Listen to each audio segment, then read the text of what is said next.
Expired. I call on private local order number 1.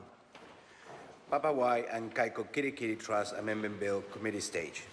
Members, I declare the House in committee for consideration of the Papawai and Kaikokirikiri Trust Amendment Bill. Mr. Chairman. Mr. Speaker.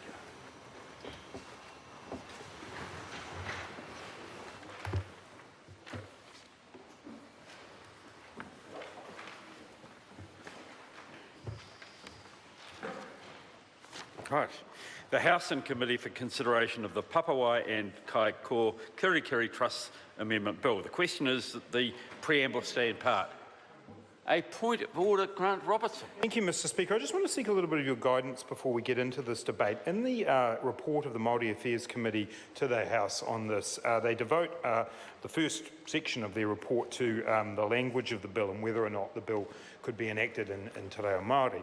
I'm just seeking your guidance in a clause-by-clause debate of this type. At what point is it appropriate to discuss that, given that it is in the committee's report, but looking at the various clauses of the bill, I just don't want to upset you and the chair as a person I know who likes us to stay very focused on the clauses that are in front of us. Just seek your guidance. It could potentially be the preamble that we do it in, because that is a clause that provides some outline of the overall bill, but it was clearly an issue of significant interest to the committee. So any guidance you have would be appreciated. I'll give the member some pretty direct guidance. I think both in the preamble and clause 1, the member would be well within his rights, or other members would be discussing that issue at that point. After that, I think we could consider it dealt with. Grant Robertson. Well, thank you very much, Mr. Chair. And on that recommendation, it gives me pleasure to take a call on the preamble stage of the Papawai and Kaikokirikiri Trust Amendment Bill, private bill. And I will start at your invitation, Mr. Chair, with a discussion around the issue raised by the committee about whether or not this bill should be enacted in Te Reo Māori as well as in English.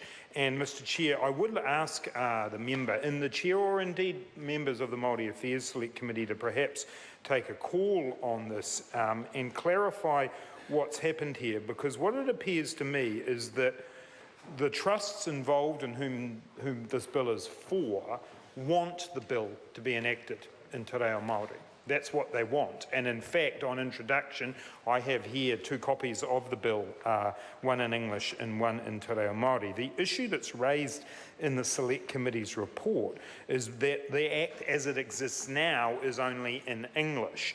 And so in order to actually facilitate the passing of the bill, you'd have to translate not only the amending bill into Te Reo Māori, but also the existing Act into Te Reo Māori. And I guess the question I have is, how difficult is that? If this Parliament is truly committed to having legislation that is both in English and in Te Reo Māori, why is what appears to be a logistical issue preventing us doing what this Parliament is meant to do? And so I've got great respect for the members of the Māori Affairs Select Committee, and the member and the chair may wish to tell us why, because private bills are fundamentally not about the MPs who bring them to this House. They are about the private entities in whose offices they affect. And it's quite clear to me, looking at the submissions that have been put into the Select Committee by the affected parties, they wanted this bill in Te Reo Māori. So I simply don't really buy the argument, quite frankly, Mr. Chair. And I note in the committee's report, they've said that it would be possible for the board to prepare a new bill that reenacts the entire Act in both languages for later introduction. And quite frankly, that just seems to me like an unnecessary imposition on those involved in this, on the trust boards who've got other things that they want to be doing.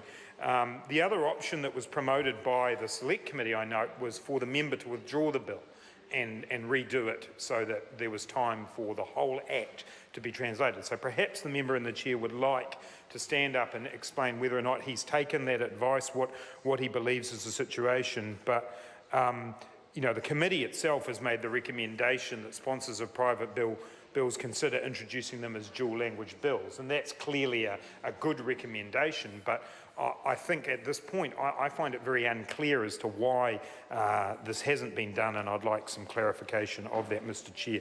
Coming to the preamble itself, I just want to note here that there is a couple of very important elements to this change. The first of those is around what is the relationship between the various parties to this bill. And to better describe that, you have the trust boards themselves, you have the Bishop of Te Upuka o Te Ika of Wellington, and the tangata whenua of the Wairarapa. And it's just on that point that I want to pause, Mr. Speaker, because what we're amending here effectively is to give what would seem on the outside to be a broader description of those who are impacted by this bill, the tangata whenua of the Wairarapa, but actually on the other hand is probably a more accurate representation. So when the Act was originally put together, it was much more specific around which whānau, which hapu were actually going to be affected by this bill, and that has not, that has changed. So in the original legislation, it talks about reference to the children of the Ngāti Kahungunu tribe, other Māori or descendants of Māori from the east coast of the North Island, Māori or descendants of Māori from any part of New Zealand. So I think I'm clear on the fact that by changing this to the tangata whenua of the Wairarapa, that gives the capacity not only for it to move beyond Ngāti Kahungunu, but also not to take in those from across New Zealand. But again, the member and the chair might want to clarify for those of us who haven't had the opportunity to be on the select committee as to what is being done there. I know that many rangitane and Ngāti Kahungunu would make up, Mr. Chair. Grant Robertson. Thank you. Would, Mr. Chair, be those to whom most of us would think of as the tangata whenua of the Wairarapa. Kahungunu and Rangitane would represent most of that.